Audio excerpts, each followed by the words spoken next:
राह का मुसाफिर हूँ ठहर नहीं सकता, राह का मुसाफिर हूँ ठहर नहीं सकता, कोई मंजिल है जो मुझे बुला रही है, चलता रहूँगा यूं ही धूप हो या छाँव हो, चलता रहूँगा यूं ही धूप हो या छाँव हो, दर्द सहूँगा पर मंजिल तक जरूर पहुँचूँगा।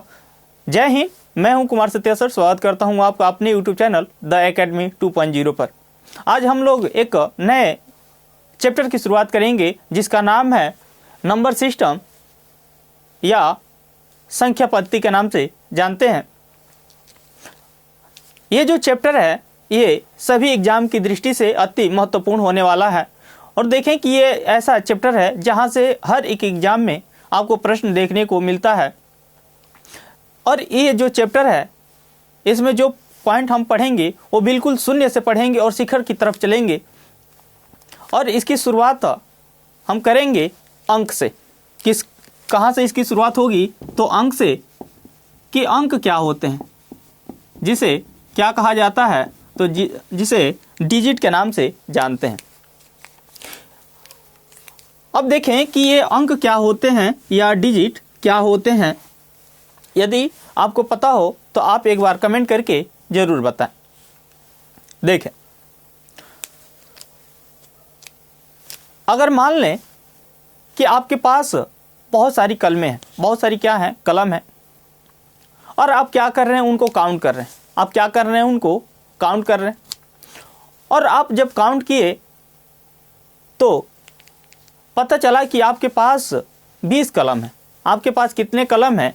20 कलम है। तो जब 20 कलम है तो उसे तो आपने गणना कर लिया कि वो कलम कितने हैं, 20 हैं। लेकिन उस 20 को दर्शाने के लिए आपको कुछ प्रतीकों का प्रयोग करना होगा और उन्हीं प्रतीक को हम क्या कहेंगे? डिजिट कहेंगे। यानी गणना की गई वस्तुओं को दर्शाने के लिए या गणना, जब हम किसी चीज़ की गणना करते हैं तो उसमें उसे प्रदर्शित करने के लिए जिन प्रतीकों का प्रयोग करते हैं उन्हें क्या कहते हैं? अंक या डिजिट के नाम से जानते हैं। तो डिजिट क्या होते हैं? तो डिजिट वो प्रतीक होते हैं जो किसी चीज़ की गणना को क्या करते हैं? प्रदर्शित करते हैं।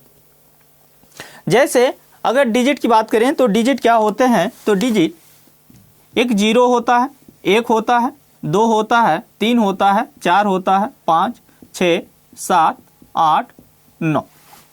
ये क्या है? ये टोटल डिजिट है और इन्हीं डिजिट से मिलके क्या बनेगी?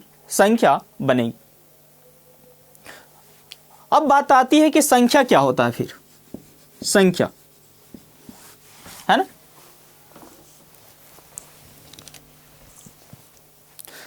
देखें संख्या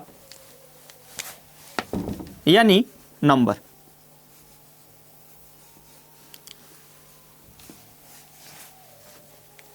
एक है डिजिट और दूसरा क्या है? संख्या या नंबर जिसे कहेंगे। तो ये नंबर क्या है? तो जब हम किसी वस्तु की गणना करते हैं तो वस्तुओं की संख्या या किसी चीज की संख्या को ही क्या कहते हैं? किसी चीज की, जब हम किसी वस्तु की गणना करते हैं तो उनकी गणना ही क्या कहलाती है? संख्या कहलाती है। और उसकी गणना को हम किसके द्वारा प्रदर्शित करते हैं? तो हम अंकों के द्वारा प्रदर्शित करते हैं। यानी किसी वस्तु की कुल गणना को दर्शाता है कि वो कितने हैं। जैसे अभी आपको एक एग्जाम्पल था कि आपके पास कुल कितने कलमें थी? तो 20 कलमें थी। तो 20 क्या है? तो 20 वो संख्या है। 20 क्या है? वो संख्या है। और उस 20 को दर्शाने के लिए आपको क्या करना होगा? इन अंकों को लेना होगा, जिनमें से एक अंक होगा क्या? 2 और एक अंक क्या होगा? 0। और इन दोनों अंकों से मिलकर क्या बन जाएगा? एक संख्या होगी। अगर मान लेते हैं वो वस्तु 1 के है, वो वस्तु कितनी है? 1 है। तो ऐसे कंडीशन में संख्या भी 1 होगा और उसमें प्रयुक्त होने वाले अंक भी कितने होंगे? 1 होंगे। आई होप कि आपको इतनी चीजें समझ में आ गई होंगी।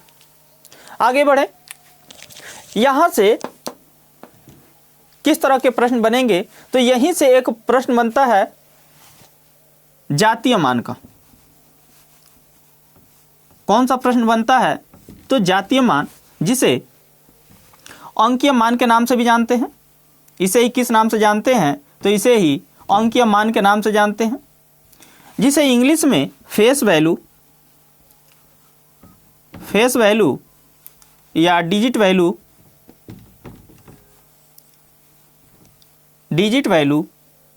या लोकल वैल्यू के नाम से जानते। लोकल वैल्यू, ये जातीय मान या अंकित मान जिसे फेस वैल्यू, डिजिट वैल्यू या लोकल वैल्यू के नाम से जानते हैं। ये पूछा जाता है कि किसी संख्या का, मान लेते हैं यहाँ एक कोई संख्या है, ये कोई क्या है? संख्या, और पूछा गया कि इस संख्या में जो ये 9 है, इस 9 का जातीय मान या अंकीय मान क्या होगा। अगर इस 9 का जातीय मान पूछा गया, यानी इसका क्या पूछा गया है? डिजिट वैल्यू पूछा गया है या फेस वैल्यू पूछा गया। तो डिजिट वैल्यू का मतलब यह है कि ये अंक जो है इसका वैल्यू कितने का है, जो ये अंक दर्शा रहा है ये कितने के वैल्यू को दर्शा रहा है, इसका वैल्यू कितना है। तो देखें ये चाहे जहां भी जाएगा इसका वैल्यू कितना होगा, तो ये अंकीय वैल्यू इसका 9 का 9 रहेगा, यानी इसका अंकीय वैल्यू कितना है? 9 ही रहेगा। तो यहां अगर इसका डिजिट वैल्यू पूछा गया तो इसका डिजिट वैल्यू कितना होगा? 9 होगा। इसका डिजिट वैल्यू कितना होगा? तो 9 होगा। बात समझ में आई क्या? मान लेते हैं यहां पे एक नंबर है 45872। अब पूछा गया इसमें कि जो 5 है, इस 5 का डिजिट वैल्यू कितना होगा। तो जब इस 5 का डिजिट वैल्यू पूछा जाएगा तो इस 5 का डिजिट वैल्यू हमेशा कितना होगा? तो इसका डिजिट वैल्यू सदैव 5, ये 5 ही होगा। सदैव कितना होगा? 5 होगा। आई होप कि आपको ये चीज़ें समझ में आई होंगी। यानी जब हम किसी अंक का अंकीय मान पूछते हैं या जातीय मान पूछते हैं, या जब एग्जाम में जब ये पूछा जाता है कि दिए गए संख्या में निम्न अंक का जातीय मान क्या होगा, तो याद रखें उसका जातीय मान स्वयं वो संख्या ही होती है, वो अंक ही होता है। यानी जो अंक वहां पे लिखा गया है उसका जातीय मान भी कितना होता है? वह अंक स्वयं होता है। यानी उसका जो वैल्यू है उतना ही है जितना कि वहां पे क्या किया गया है? लिखा गया है। इसके बाद यहां से एक दूसरा प्रश्न बनता है जिसे किस नाम से जानेंगे? तो दूसरा जो प्रश्न है वो है प्लेस वैल्यू से। यहां से दूसरा प्रश्न क्या बनता है? तो दूसरा जो प्रश्न बनता है वो बनता है प्लेस वैल्यू से, जिसे अस्थानीय मान के नाम से जानते हैं। जिसे किस नाम से जानते हैं? अस्थानीय मान के नाम से जानते हैं। अब ये बात आती है कि अस्थानीय मान क्या है। तो देखें कि अभी हमने क्या देखा था कि जो डिजिट वैल्यू है, हमने क्या देखा था? डिजिट देखा था पहले, है ना? डिजिट,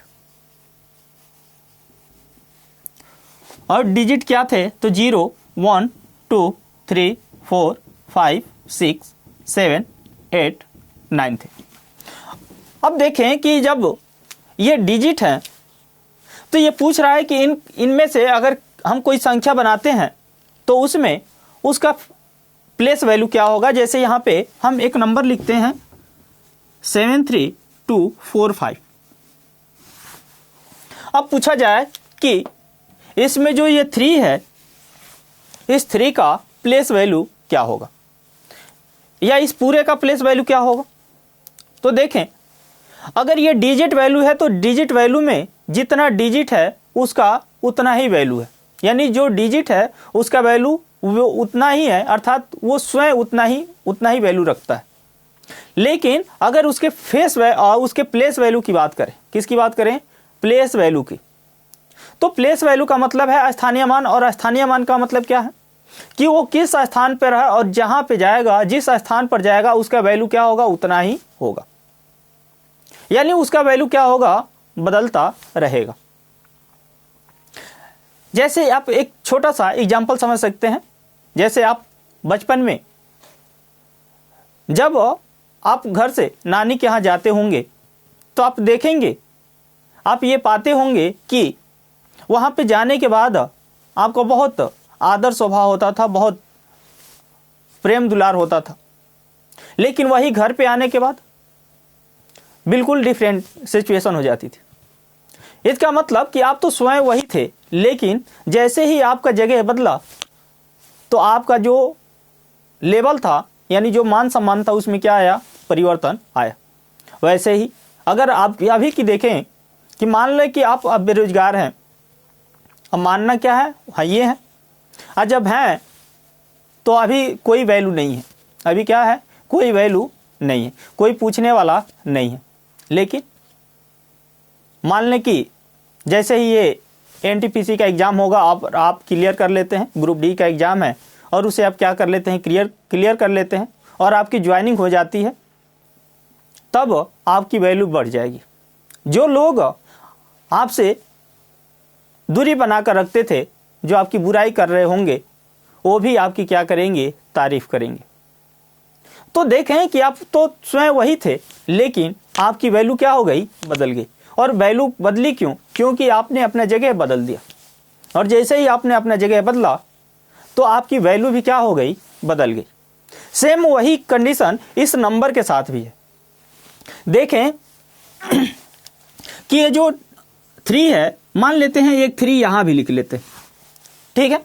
तो देखें यहां भी 3 है और यहां भी 3 है, लेकिन क्या इन दोनों 3 की वैल्यू सेम है क्या? यानी एक व्यक्ति ये है और एक व्यक्ति ये है, और मान लेते हैं कि ये इसका नाम राम है और इसका नाम श्याम है, और ये दोनों क्या थे? दोनों साथ साथ रह रहे थे, और दोनों एग्जाम देने भी गए, और एग्जाम में इस राम ने क्लियर कर लिया और श्याम वहां पे क्या हो गया? वो किसी रीजन से वो वहां पे क्लियर नहीं कर पाया। तो होगा क्या कि जैसे ही इस राम का ज्वाइनिंग होगा, वैसे ही इसकी वैल्यू क्या हो गई? बढ़ गई, और इसकी वैल्यू यानी इसके साथ क्या होगा कि मतलब एक तरह का भेदभाव आप समझ सकते हैं। यानी ये दोनों एक ही साथ हैं, एक ही साथ रह रहे हैं, एक ही साथ पढ़ रहे हैं, फिर भी लोगों के मन में, लोगों के अंदर ये संकीर्ण भावनाएं उत्पन्न हो जाएंगी कि ये क्या है? सक्सेस है। और वहीं जब अगले एग्जाम में जब आप क्वालिफाई कर लेते हैं, ये शाम भी क्वालिफाई कर लेता है, तो पुनः जब ये भी क्वालिफाई कर लेगा तो फिर से इसकी भी वैल्यू क्या हो जाएगी? बढ़ जाएगी। इसकी भी वैल्यू बिल्कुल राम की बराबर हो जाएगी। लेकिन जब तक एग्जाम क्वालिफाई नहीं है, तब तक कोई वैल्यू नहीं। वही चीज यहां पे है, ये दोनों 3 हैं, और भाई अगर किसी का नाम हो तो बुरा मत मानना, ये दोनों ही एग्जाम क्लियर करेंगे, ऐसा नहीं है। ये दोनों एग्जाम क्लियर करेंगे और अपने लेवल को बढ़ाएंगे, ऐसा नहीं है। देखें यहाँ पे, तो ये दोनों क्या हैं? 3 हैं, है ना? लेकिन इस दोनों के वैल्यू की बात करें, ये डिजिट में तो दोनों बराबर हैं। डिजिट में क्या है? बराबर है, यानी इनकी डिजिट क्या है? बराबर है। डिजिट वैल्यू बराबर है, लेकिन प्लेस वैल्यू क्या बराबर है क्या? तो देखें इस प्लेस, इसकी जो वैल्यू है कितनी है? 3 × 1 है, यानी 3 है। लेकिन इसकी वैल्यू कितनी है? 3 × 10,000 यानी 30,000 होगा, ठीक है? तो इसकी वैल्यू कितनी है?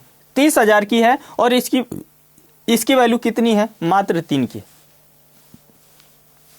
तो क्या आप ये समझ पा रहे हैं कि जो डिजिट वैल्यू है, जो प्लेस वैल्यू है, ये किसके ऊपर डिपेंड करता है? उनके स्थानों के ऊपर डिपेंड करता है कि कोई अंक किस स्थान पे है, और जिस स्थान पे रहेगा उसका उतना ही क्या होगा? वैल्यू होगा। यानी ये उसके पद की बात कर रहा है, कि उसके स्थान की बात कर रहा है कि वो किस स्थान पे है, ठीक है ना? और नॉर्मली आप तो प्लेस वैल्यू निकालना जान ही रहे होंगे, लेकिन यहाँ पे समझने वाली बात यह है कि ये क्यों ऐसा हो रहा है, है ना। यहां भी 3 है, यहां भी 3 है, लेकिन इसका वैल्यू मात्र 3 का है, इसका वैल्यू 30,000 का है।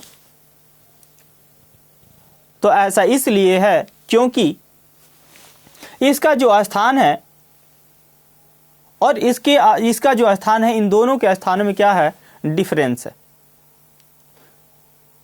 यानी ये क्या है, तो ये 10,000 के स्थान पर है और ये किसके स्थान पर है, ये इकाई के स्थान पर है, अर्थात 1 के स्थान पर है। तो इस तरह से देखें, यहां से एग्जाम में प्रश्न ये भी बनता है कि निम्न में से या निम्न में 9 के स्थानीय मान तथा 9 के जातीय मानों का गुणनफल क्या होगा, या 9 के स्थानीय मान व 9 के जातीय मानों का अंतर क्या होगा। तो 9 का अगर यहाँ पे गुणनफल पहले निकालें तो ये 9 गुणे 100 होगा, तो यहाँ कितना हो गया, 900 हो गया। और इसका जातीय मान कितना है, तो ये 9 है, तो 9 का 900 में गुणा करेंगे कितना होगा, 8100 इसका क्या है, गुणनफल है। और अंतर की बात करेंगे तो अंतर कितना होगा, 8 9 1 होगा, यानी 891 होगा। तो इस तरह से यहाँ से अलग अलग तरह के प्रश्न बनते हैं जो एग्जाम की दृष्टि से अति महत्वपूर्ण होते हैं। आगे जब हम इसमें पढ़ेंगे तो उसमें हम देखेंगे कि यहाँ से प्रश्न कैसे बनते हैं और उन सभी प्रश्नों को देखेंगे। अभी हम क्या कर रहे हैं कि अभी हम देख रहे हैं कि हाँ, इसमें टॉपिक क्या क्या है और उनके बारे में पहले हम समझ रहे हैं, है ना। उसके बाद से हम क्या करेंगे, इनसे बनने वाले सभी प्रश्नों का प्रैक्टिस करेंगे और उसके बाद से क्या करेंगे, इस चैप्टर का समापन करेंगे। तो आगे बढ़े।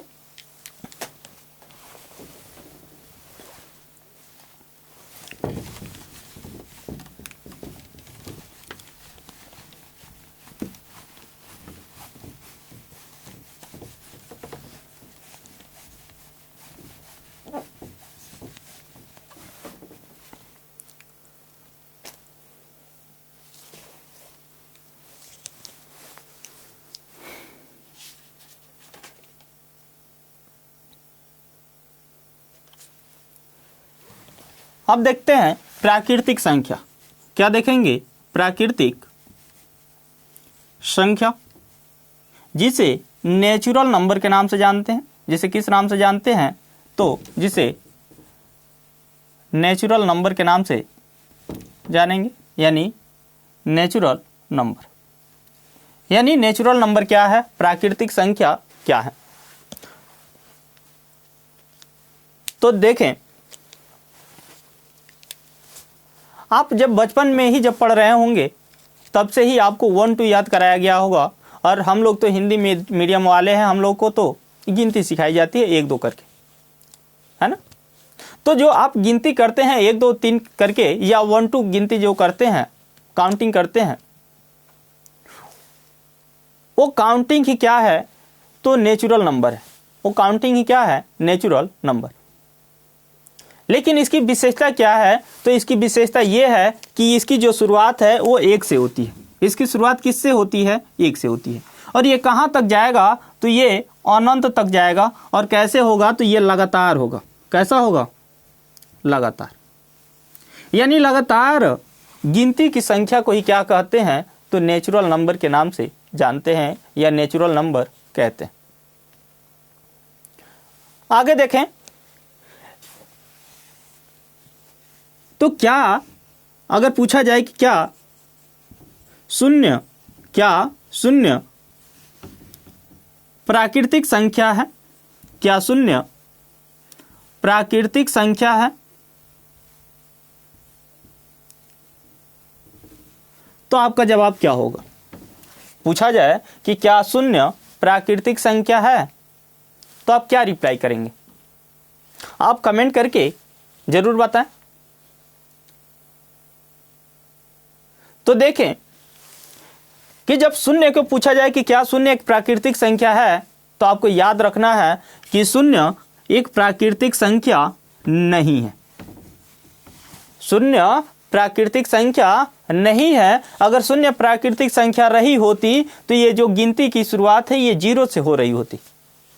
कहां से हो रही होती, 0 से।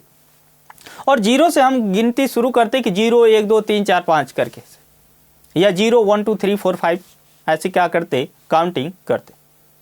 लेकिन देखें जब हम काउंटिंग कर रहे हैं तो इसमें जीरो को शामिल नहीं कर रहे हैं। इसकी शुरुआत कहाँ से कर रहे हैं, 1 से कर रहे हैं, और कहाँ तक काउंटिंग करते जा रहे हैं, तो 100 तक करते हैं। लेकिन ये काउंटिंग क्या 100 तक ही होगी क्या, नहीं, इसे जहाँ तक आप करते जाएंगे वहाँ तक क्या होता जाएगा, काउंटिंग होता जाएगा। तो हम मान लेते हैं कि वो काउंटिंग कहाँ तक जाएगी, तो उसकी गणना नहीं कर सकते, इसलिए उसे हम क्या मान लेते हैं, इन्फिनिट मान लेते हैं, अनंत मान लेते हैं, या अपरिभाषित मान लेते हैं। यानी 1 से लेकर अपरिभाषित यानी इन्फिनिट तक की जो गिनती की संख्या है उसे ही क्या कहते हैं, प्राकृतिक संख्या कहते हैं। यहां से प्रश्न क्या बनेगा, तो यहां से प्रश्न बनेगा कि पहला जो प्रश्न बनेगा वो होगा एक अंक की सबसे छोटी प्राकृतिक संख्या क्या होगी, सबसे छोटी प्राकृतिक संख्या क्या होगी।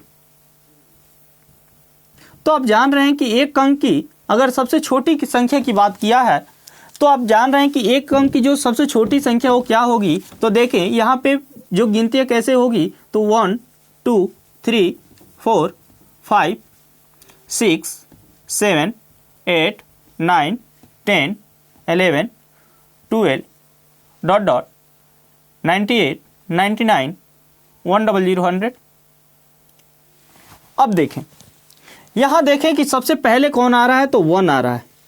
सबसे पहले कौन आया, 1 आया। तो सबसे छोटी संख्या कौन, 1। तो सबसे छोटी नेचुरल नंबर कौन होगी, तो 1 होगी। सबसे छोटी नेचुरल नंबर कौन होगी, 1 होगी। वहीं पूछे कि एक अंक की सबसे बड़ी प्राकृतिक संख्या क्या होगी, सबसे बड़ी प्राकृतिक संख्या। तो देखें 1 से लेकर 9 तक तो ही क्या है, एक अंक में है। जैसे ये 10 हुआ तो इसमें अंकों की संख्या कितनी हो गए, 2 हो गए। 11 में भी अंकों की संख्या कितनी है, 2 है। 12 में भी अंकों की संख्या कितनी है, 2 है। तो देखें एक अंक की सबसे बड़ी संख्या क्या दिखाई दे रही है, 9। तो जब पूछा जाए कि एक अंक की सबसे बड़ी प्राकृतिक संख्या क्या होगी, तो एक अंक की सबसे बड़ी प्राकृतिक संख्या आपको याद रखना है 9। समझ में आया क्या, एक अंक की सबसे बड़ी प्राकृतिक संख्या क्या होगी, 9 होगी। आगे देखें पूछा जाए कि दो अंकों की सबसे छोटी प्राकृतिक संख्या, सबसे छोटी प्राकृतिक संख्या क्या होगी। तो जब 2 अंकों की सबसे छोटी प्राकृतिक संख्या की बात करेगा तो देखें 2 अंकों की शुरुआत हो कहां से रही है। तो जब 2 अंकों की बात करेंगे तो देखें ये 9 है और 9 के बाद क्या है, 10 है, और 10 के बाद 11, 11 के बाद 12, 13, 14, 15, 16 करके आएगा। तो देखें ये जैसे ही 9 के बाद 10 आया, इस 10 में अंकों की संख्या कितनी है, 2 है, और यहीं से 2 अंकों की क्या हो रही है, शुरुआत हो रही है। तो जहां से 2 अंकों की शुरुआत हो रही है यही अंक क्या होगा, सबसे छोटा होगा। तो 2 अंकों की सबसे छोटी संख्या क्या होगी, तो आपको याद रखना है कि 10 होगा। 2 अंकों की सबसे छोटी संख्या क्या होगी, 10 होगी, यानी 10 होगी। अब यहां से अगला प्रश्न बनेगा कि 2 अंकों की सबसे बड़ी प्राकृतिक संख्या। तो आपको बताना है कि 2 अंकों की सबसे बड़ी प्राकृतिक संख्या क्या होगी। तो जब 2 अंकों की सबसे बड़ी प्राकृतिक संख्या की बात करेगा तो क्या बताएंगे, तो देखें यहां 98 है, 99 है, फिर क्या है, 100 है, यानी 98, 99 और 100। यहां पे 98 में 2 अंक है, 99 में 2 अंक, और जैसे ही 100 बोले तो 100 में कितने अंक हो गए, 3 अंक हो गए। लेकिन हमें जानना क्या है, 2 अंकों की सबसे बड़ी जानना है। तो 2 अंक तो 99 तक ही तो है ना, और 2 अंकों में ये 99 तक है, तो लास्ट अंक कौन है, तो 99 है। तो 2 अंकों की सबसे बड़ी संख्या क्या बनेगी, 99 बनेगी। तो 2 अंकों की सबसे बड़ी संख्या क्या हो गई, तो 99 हो गई। बात समझ में आए क्या। इसी तरह से पूछा जाए कि 3 अंकों की सबसे छोटी संख्या क्या होगी, तो 3 अंकों की जो छोटी संख्या वो कितनी होगी, 100 होगी, क्योंकि 99 के बाद 100 आएगा और 100 में अंकों की संख्या कितनी है, 3 है, और इससे कोई 3 अंकों में छोटी संख्या नहीं हो सकती। तो 3 अंकों की सबसे छोटी संख्या कितनी होगी? 100। ऐसे ही 3 अंकों में सबसे बड़ी संख्या क्या होगी? तो 3 अंकों की सबसे बड़ी प्राकृतिक संख्या 999 होगा, क्योंकि जैसे ही 999 के आगे बढ़ेंगे तो ये कितना होगा? 1000 हो जाएगा। और जैसे ही 1000 हुआ, इसमें अंकों की संख्या कितनी हो गई? 4 हो गई। अब 4 अंकों की सबसे छोटी संख्या, तो 4 अंकों की सबसे छोटी संख्या कौन बनेगी? तो 1000 होगी। और 4 अंकों की सबसे बड़ी संख्या क्या होगी? तो 4 × 9 होगा, यानी 9999 होगा। आई होप कि आपको ये चीज़ें समझ में आ गई होंगी। अगर आपको फिर भी कहीं डाउट है तो आप कमेंट करके एक बार जरूर बताएं। और यहां से हमने देखा कि प्राकृतिक संख्या से विभिन्न तरह के प्रश्न बनते हैं। इसके अलावा यहां से क्या प्रश्न बनेगा तो उसको भी देख लेते हैं।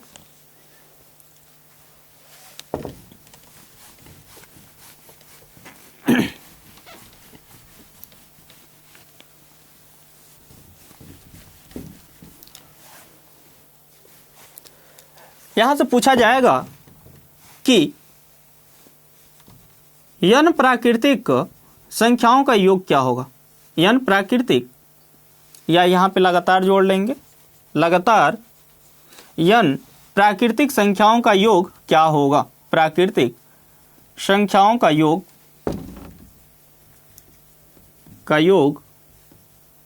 क्या होगा, है ना। देख, जब ये पूछा जाए कि लगातार n प्राकृतिक संख्याओं का योग क्या होगा, तो आपको एक छोटा सा ट्रिक याद रखना है। क्या है? तो ट्रिक है n × n+1 बटा में 2। जैसे अगर यहां पे एक सवाल है कि लगातार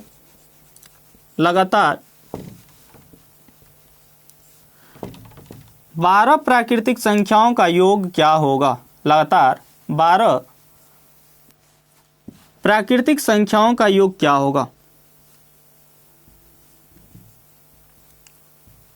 का योग क्या होगा। क्या पूछा गया है? कि पूछा गया है कि लगातार 12 प्राकृतिक संख्याओं का योग कितना होगा या क्या होगा। तो इसे कैसे हल करेंगे? तो देखें, ये कितना पूछा है, तो 12 प्राकृतिक संख्याओं का योग पूछा है। तो यहाँ क्या करना है, 12 और 12 में एक जोड़ेंगे, कितना होगा? 13, और 2 से क्या कर लेना है? भाग। 2 से भाग करेंगे तो 6 बार भाग जाएगा, और 13 कितना होता है? तो 78 होता है, जो क्या होगा? इसका राइट आंसर होगा। अब ये नहीं कि जब पूछा कि लगातार 12 प्राकृतिक संख्याओं का योग क्या होगा, तो आप इसे ऐसे लिख कर लगे आप काउंट करने, तो इसमें क्या होगा? ऐसे प्रश्न को आप क्या कर देंगे? गलत कर देंगे। या फिर मान लेते हैं कि आप गलत नहीं भी करते हैं, तो आप उसमें क्या करेंगे? टाइम लगाएंगे। और आप जानते हैं कि एग्जाम में टाइम का कितना महत्व होता है। अगर किसी प्रश्न पे 1 मिनट अधिक अगर आप लगाते हैं, तो आप समझे कि दूसरे प्रश्न का जो हक है, जो दूसरे प्रश्न का जो टाइम है, आप गंवा रहे हैं। यानी जो दूसरे प्रश्न के लिए जो टाइम था, उसका जो हक था, उस प्रश्न का हक आपने क्या कर दिया? दूसरे प्रश्न पे गंवा दिया, है ना। और इस तरह से आपका एक प्रश्न क्या हो जाएगा? छूट जाएगा। तो ऐसे प्रश्न को आप 1 से 12 तक लिखकर जोड़ने की कोशिश न करें। उसके लिए आपको क्या कर लेना है, ये अगर 12 लगातार प्राकृतिक संख्या या 25 या 50 कोई प्राकृतिक संख्या पूछता है और वो क्रमागत है, तो क्या कर लेना है? जो संख्या जितनी की पूछा है उसमें एक अधिक जोड़ लेना है, और 2 से क्या कर देना है? भाग कर देना है। और जैसे ही 2 से भाग करेंगे तो जो संख्या बचेंगी उन्हीं का आपस में क्या कर लेना है? गुणा करेंगे, और जो गुणा करने पर जो भी मिलेगा वो क्या होगा? उसका राइट आंसर होगा। ऐसे अगर आगे बढ़े, देखें यहां से एक और प्रश्न, जैसे एक अगला प्रश्न देख सकते हैं कि लगातार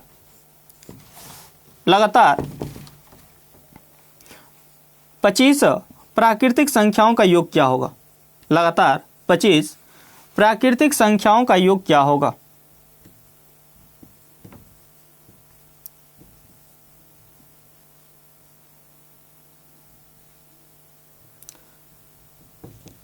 ये दूसरा प्रश्न क्या है कि लगातार 25 प्राकृतिक संख्याओं का योग क्या होगा। तो देखिए 25 प्राकृतिक संख्याओं का योग पूछा है, तो यहाँ क्या लिखना है 25, और 25 में एक जोड़ेंगे कितना होगा 26, और 26 में क्या कर लेना है 2 से भाग करना है। और जैसे ही इस 26 में 2 से भाग करेंगे, क्योंकि 26 2 से कटेगा तो कितने बार में कटेगा 13 बार में कटेगा।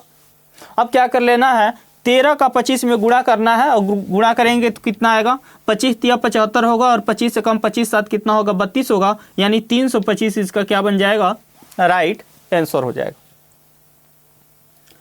बात समझ में आ रही है क्या।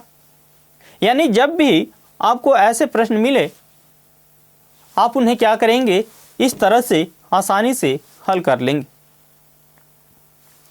आगे बढ़ें।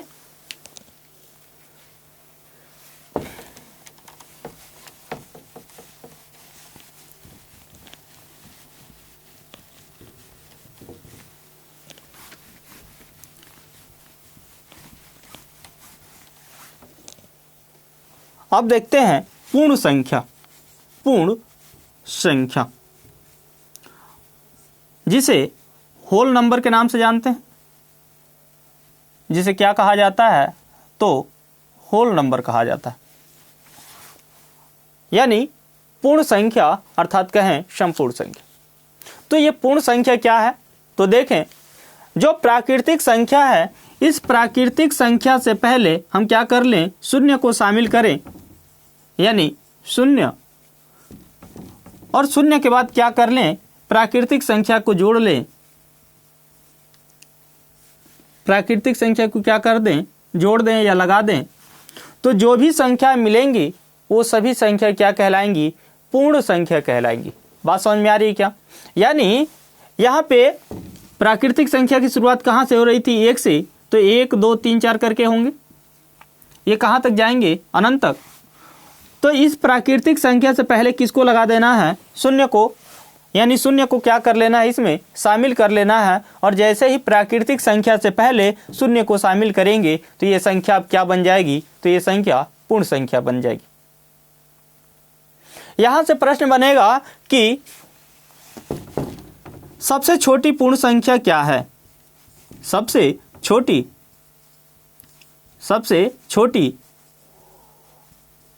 पूर्ण संख्या, सबसे छोटी पूर्ण संख्या क्या होती है। सबसे छोटी पूर्ण संख्या क्या होती है। तो जब यहां पूछा जाए कि सबसे छोटी पूर्ण संख्या क्या होती है या सबसे छोटी पूर्ण संख्या क्या है, तो आपको हमेशा याद रखना है कि वो कौन सी संख्या है, तो शून्य है। यानी सबसे छोटी पूर्ण संख्या क्या होती है, तो शून्य होती है। इसके आगे बढ़े। अगला है पूर्णांक। क्या है पूर्णांक, जिसे किस नाम से जानते हैं, तो जिसे इंटीजर के नाम से जानते हैं। किस नाम से जानते हैं, तो इंटीजर के नाम से जानते हैं।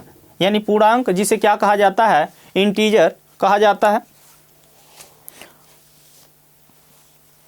अब देखें कि जो इंटीजर है ये इंटीजर क्या होते हैं।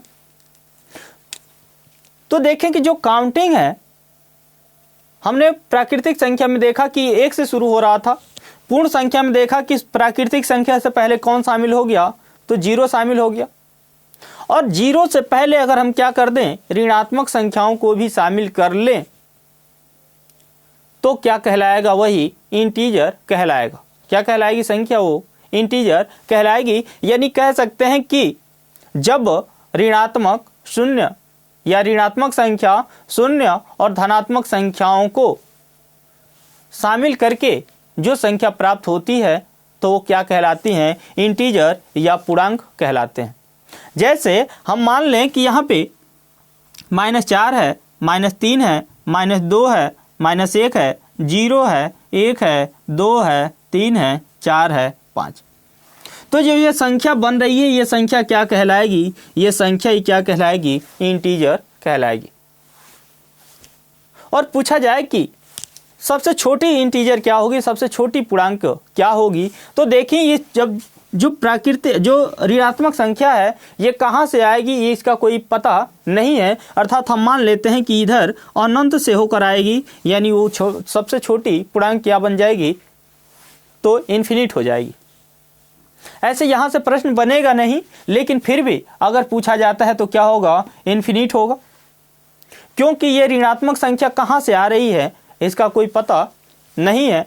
लेकिन अगर मान लेते हैं किसी संख्या को दिया हुआ है और वहाँ से पूछता है कि सबसे निम्न में सबसे छोटा पूर्णांक कौन है, तब आपको याद रखना है कि उसमें जो ऋणात्मक सबसे बड़ी संख्या होगी वो सबसे बड़ी ऋणात्मक संख्या ही रियल में सबसे छोटी संख्या होगी। जैसे अगर यहाँ पर देखें कि इधर -4 है, -3 है, -2 है, -1 है और 0 है, और फिर इधर +1 +2 +3 +4 +5, तो देखें कि ये जो -4 है ना, इस -4 से -3 बड़ा है, और -3 से बड़ा है -2, और -2 से बड़ा है -1, और -1 से बड़ा कौन है, 0, अर्थात 0 -2 से भी बड़ा है, 0 -3 से भी बड़ा है, और 0 -4 से भी बड़ा है। अर्थात ये जो 0 है, इधर कोई भी संख्या आएगी ऋणात्मक में, उन सभी से क्या है, बड़ा है। तो इस तरह से अगर यहाँ पे अगर पूर्णांक पूछा जाता है, अगर किसी संख्या को दे रखा है और उसमें अगर पूछता है कि निम्न में कौन सबसे छोटा पूर्णांक है, तो आप याद रखें कि उसमें जो सबसे छोटी संख्या है वही उसका क्या होगा, उसमें सबसे छोटी पूर्णांक होगी। लेकिन अगर वो संख्या ऋणात्मक है तो ऋणात्मक संख्या में आपको याद रखना है कि सबसे बड़ी संख्या जो दिख रही है ऋणात्मक में, यानी सबसे बड़ी ऋणात्मक जो संख्या होगी वही सबसे छोटी पूर्णांक होगी। आगे बढ़े।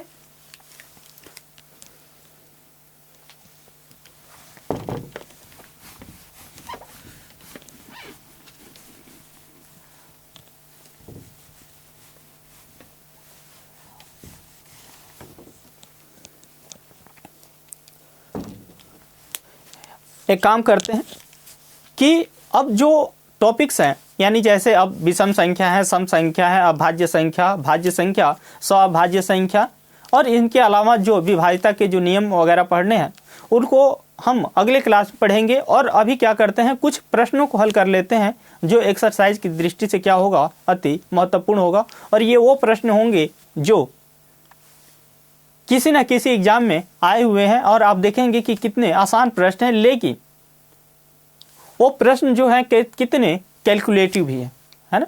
यानी प्रश्न तो आसान आते हैं, लेकिन वो प्रश्न में होता क्या है कि वो कैलकुलेटिव हो जाते हैं। तो क्या हो जाते हैं, ऐसा लगता है कि वो कितना टाइम टेकिंग वाला है ना।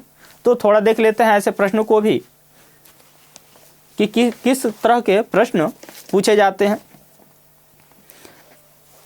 जैसे यहाँ एक प्रश्न है 3842 का 1/2, 3842 का 1/2 प्लस यक्स का 15% 2449 है, प्लस यक्स का 15% कितना है, तो 2449 है। अब देखें यहां पूछा गया है कि 3842 का 1/2 प्लस यक्स का 15% बराबर 2449 है। तो आपको बताना है कि जो ये यक्स है, इस यक्स का वैल्यू कितना है। बात समझ में आई क्या? इसमें क्या बताना है, तो इसमें यक्स का वैल्यू बताना है ना। तो देखें इसे कैसे हल करेंगे। जो 3842 है इसे 2 से कटा लेंगे तो कितने बार में कटेगा, 1 9 2 एक बार में कटेगा। और इसे क्या कर लेना है, इसमें से घटा लेंगे तो ये यक्स का कितना होगा, 15 में ये 100 होगा। यानी जैसे ही इस परसेंटेज को हटाएंगे, इस परसेंटेज के बदले में कितना लगाना होगा, बटा में 100 लगाना होगा। क्यों? क्योंकि जो ये परसेंटेज है इसका मतलब होता है 1/100। इसका मतलब कितना होता है, 1/100। तो जैसे ही हम 1/100 करेंगे तो 15 का 1 में गुणा होगा तो 15 होगा, और नीचे कितना हो जाएगा, 100 होगा। इसलिए जब हम परसेंटेज को हटाए तो हम ऐसा न लिख के डायरेक्टली बटा में कितना लिखे, 100 लिखे। अब इधर कितना बचेगा, तो देखें इधर ये धनात्मक संख्या, इधर क्या है, धनात्मक, और इधर क्या है, ये बराबर है। और जैसे ही इस धनात्मक संख्या को बराबर के दूसरे तरफ लेकर जाएंगे ये ऋणात्मक होगा। यानी जब हम धनात्मक संख्या को बराबर के दूसरे तरफ लेकर जाते हैं तो धनात्मक है तो ऋणात्मक हो जाएगा, और ऋणात्मक है तो धनात्मक हो जाएगा। अगर भाग में है तो गुणते में हो जाएगा, और गुणते में होगा तो भागे में हो जाएगा। तो देखें ये धनात्मक है तो इधर आएगा तो ऋणात्मक होगा, और ऋणात्मक होगा तो इसमें से घटाना पड़ेगा इसको। तो घटाएंगे तो कितना बचेगा, 9 में से 1 को घटाएंगे तो कितना बचेगा 8, और 2 में से 2 को घटाएंगे तो कितना बचेगा 2, यहाँ 14 होगा, 14 में से 9 को घटाएंगे कितना बचेगा 5 बचेगा, और 1 में से 1 को घटा लेंगे तो कितना होगा 0 होगा। अब यहाँ पर कितना बचा 528 हुआ। अब क्या कर लेते हैं, तो इसे कटा लेते हैं, 5 से कटा लेंगे तो 5 तिहाई 15, और 5 से इसको कटाएंगे तो 20 बार में कटेगा। 3 से इसको कटा लेते हैं, 3 एकम 3 होगा, यहाँ से 22 हो जाएगा, तो 3 7 21, 3 छक 18, और इसका अब इसमें क्या कर लेते हैं गुणा करेंगे, क्योंकि ये जो 20 है ये नीचे है, यानी 1/20 आया है, और 20 का जब बराबर के दूसरे तरफ जाएगा तो ये क्या होगा गुणते में होगा, यानी 176 का 20 में क्या करना होगा गुणा करना होगा। एक 0 है तो एक 0 लिख लेते हैं, 2 का 6 में गुणा करेंगे 12, 2 का 7 में गुणा करेंगे 14, और एक हासिल जोड़ेंगे 15 होगा, और 2 एकम 2, एक हासिल कितना होगा 3 होगा, यानी यक्स का वैल्यू कितना है 3520 है। यक्स का वैल्यू कितना है 3520 है। और इस तरह से देखें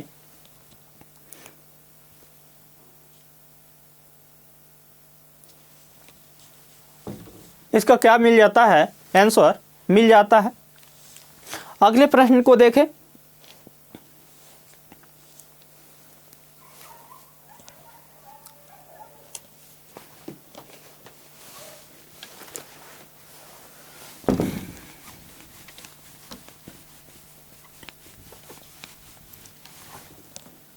देखें अगला प्रश्न है 25 गुणे 3.25 प्लस 50.4 भागे 24, 50.4 भागे कितना है 24 है। अब देखें कि ये सवाल भी क्या है आसान है, लेकिन कैलकुलेटिव है, और इसमें कोई ट्रिक काम करने वाला है नहीं। आप बस डिपेंड इस पे करता है कि आप कितना कैलकुलेट करने में एक्सपर्ट हैं। आप जितना कैलकुलेट करेंगे, कि जितना आप गुणा भाग करेंगे, आपका उतना ज़्यादा एक्सपीरियंस होगा, आप उतना ज़्यादा जल्दी इनको कैलकुलेट कर पाएंगे। देखें इसे कैसे हल करेंगे, तो यहाँ देखें 25 में 5 का गुणा करेंगे तो 125 होगा, 25 का 2 में गुणा करेंगे तो 50 होगा, और 50 में 12 जोड़ेंगे तो 62 होगा, 25 या 75 होगा, और 75 6 कितना होगा 81 होगा, तो 2 स्थान लग जाएगा। प्लस 50.4 में जब 24 से भाग करेंगे तो कितने बार भाग जाएगा, तो 24 दूनी कितना होता है 48 होता है, दशमलव यहाँ से 2 बचेगा, 4 हो गया, तो 24 में 24 का कितने बार भाग जाएगा, 1 बार भाग जाएगा। अब क्या कर लेना है, इन दोनों को जोड़ेंगे तो 81 में 2 जोड़ेंगे तो कितना होगा 83 होगा, दशमलव 1 में 2 में 1 को जोड़ेंगे तो 3 होगा, और ये 5 हो गया, तो 83.35 इसका क्या बनेगा राइट आंसर बनेगा। और इस तरह से आप ऐसे प्रश्न को आसानी से हल कर पाएंगे। आगे बढ़े, देखें एक अन्य प्रश्न है कि 883.25 यहीं पे लिख लेते हैं इसको, सॉरी 833.25 है, प्लस 384.45 यहाँ माइनस करेंगे, माइनस 384.45 भागे 24, भाग कितना है 24 है, 833.25 माइनस 384.45 भागे 24। अब देखें कि यहाँ भी देखें कि प्रश्न बिल्कुल नॉर्मल है, लेकिन करना क्या है कैलकुलेशन करना है, कैलकुलेट करना है। और यहाँ भी सेम वही प्रोसेस चलेगा, यहाँ पे कोई ट्रिक काम करने वाला नहीं है। यानी जो ट्रिक है वो अधिकांश जगहों पे काम करता है, लेकिन ज़रूरी नहीं कि हर जगह काम करे। तो उसके लिए कहीं बेसिक नियम भी आपको जानने होंगे, याद रखने होंगे। तो जो यहाँ पे जो कार्य होगा वो किस आधार पे होगा, बेसिक आधार पर होगा, है ना। यानी सबसे पहले आपको क्या करना होगा, इसमें से इसको घटाना होगा, और जो आएगा उसमें क्या करेंगे 24 से भाग करेंगे। अब घटाते हैं, देखें 5 में से 5 को घटाएंगे तो 0 होगा, यहाँ 12 होगा, 12 में से 4 को घटाएंगे तो 8 होगा दशमलव, यहाँ 12 होगा, 12 में से 4 को घटाएंगे तो 8 होगा, यहाँ 12 होगा, 12 में से 8 को घटाएंगे तो 4 होगा, और यहाँ कितना बचा, 7 बचा, और 7 में से 3 को घटाएंगे तो कितना बचेगा 4, और भाग कितने से कर लेना है, 24 से भाग करना है ना। और इसको क्या कर लेते हैं, 12 से कटा लेते हैं, 12 दूनी 24 होगा, और यहाँ कितना हो जाएगा, तो 12 तिहाई 36 होगा, यहाँ से कितना बचा, 8 बचा तो 88 होगा, और 12 सतह कितना होगा, 84 होगा दशमलव, यहाँ से 4 बचा 48 हो गया, तो 12 चौक 48 होगा, 2 से भाग कर लेंगे तो कितने बार भाग जाएगा, तो 18 दूनी 36 होता है, यानी 18.7 हो जाएगा, जो क्या होगा इसका राइट आंसर हो। और इस तरह से आप करके इन प्रश्नों को क्या कर सकते हैं, आसानी से हल कर सकते हैं। आगे बढ़ें।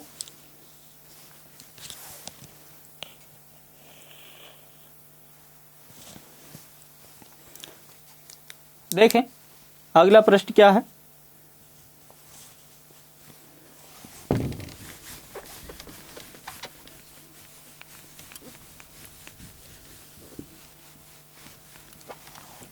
अब थोड़ा सा जो हम लोग पीछे पढ़े हैं, यानी जिसके बारे में अभी हमने पढ़ा है, उस पे बनने वाले कुछ प्रश्नों को देखते हैं।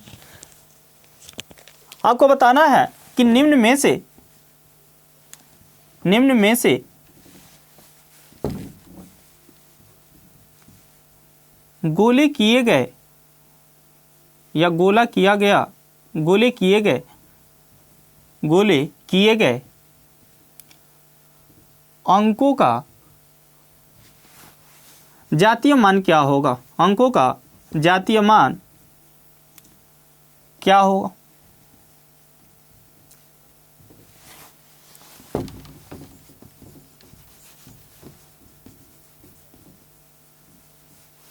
यहाँ 6 है, 6 क्या है, सर्कल है, यानी 6 पे गोला किया गया है, और आपको बताना है कि 6 का जातीय मान क्या है।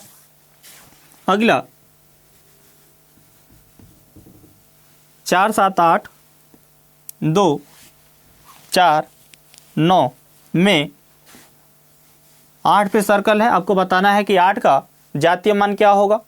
अगला है 9 4 2 8 7 5 3, इसमें आपको बताना है कि 2 का जातीय मान क्या है। और अगला है 3 2 8 7 5 1 में, इसको 9 कर लेते हैं, बताना है कि इसमें 7 का जातीय मान क्या है। आई होप कि आप इनका जवाब ढूंढ लिए होंगे। देखें जो पहला है, इस पहले में ये 6 का क्या पूछा गया है, जातीय मान पूछा गया है, और मैंने इस वीडियो के शुरुआत में ही पहले अंक और संख्या बताने के बाद सबसे पहला जो प्रश्न बताया था वो जातीय मान का ही बताया था। और जब इसमें पूछा गया है कि जातीय मान क्या होगा, तो आपको बताया गया था कि जब किसी अंक का जातीय मान पूछा जाता है तो वो स्वयं अंक ही क्या कहलाता है, उस अंक का जातीय मान होता है। तो देखें इस 6 का जातीय मान क्या होगा, तो इस 6 का जातीय मान कितना होगा, तो इस 6 का जातीय मान कितना होगा, तो 6 होगा। यहाँ दूसरे प्रश्न में पूछा गया है कि 4 7 8 2 4 9 में 8 का जातीय मान क्या होगा, तो इसमें 8 का जातीय मान 8 होगा। वहीं अगर तीसरे प्रश्न की बात करें कि 9 4 2 8 7 5 3 में इस 2 का जातीय मान क्या होगा, तो इस 2 का जातीय मान 2 होगा। जातीय मान कितना होगा इसका, 2 होगा। ऐसी है अगर इस 7 में, इसमें देखें कि 7 2 8 9 5 में इस 7 का जातीय मान कितना होगा, तो इसका जातीय मान कितना होगा, 7 होगा या 7 होगा। और यहां से एक दूसरा प्रश्न क्या बनता है, तो देखें इस दूसरे प्रश्न को क्या होगा।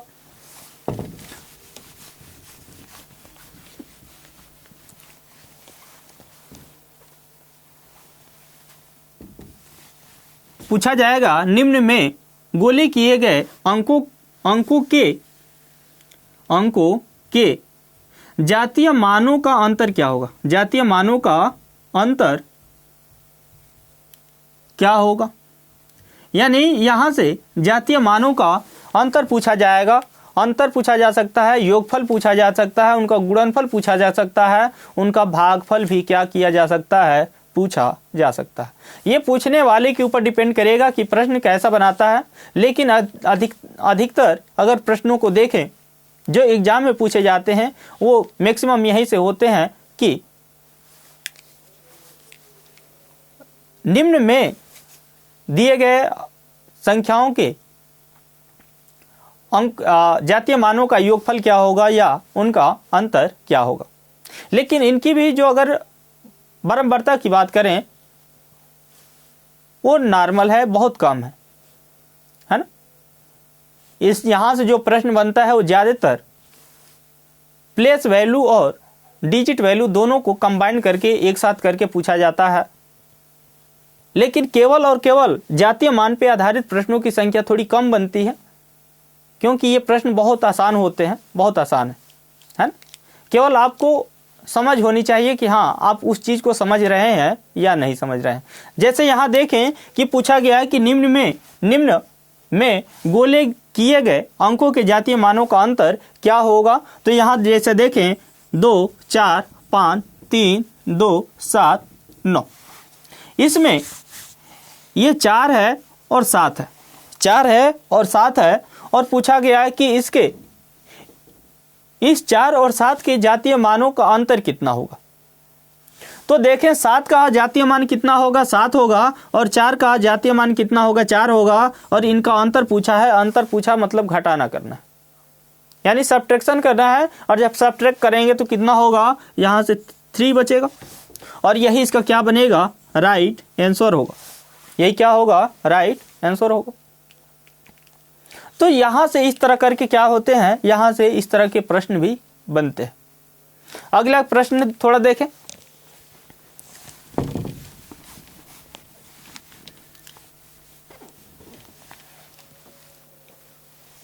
निम्न में गोले किए गए अंकों या गोले किए गए अंक का स्थानीय मान क्या होगा, स्थानीय मान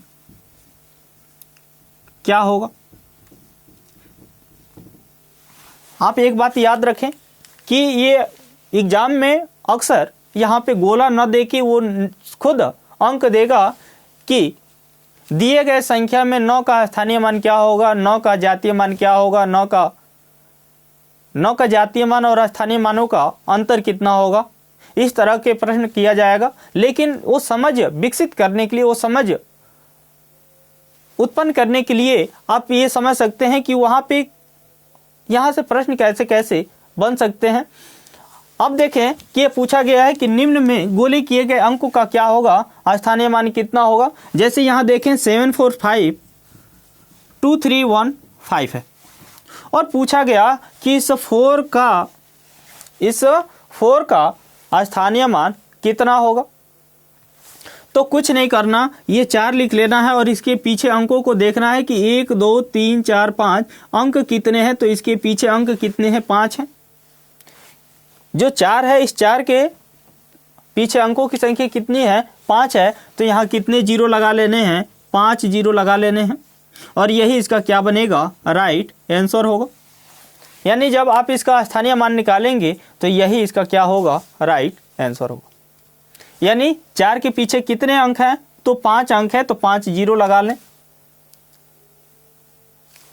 यहां पे जरूरी नहीं कि आप स्थानीय मान निकालें और फिर उसका जवाब दें, है ना।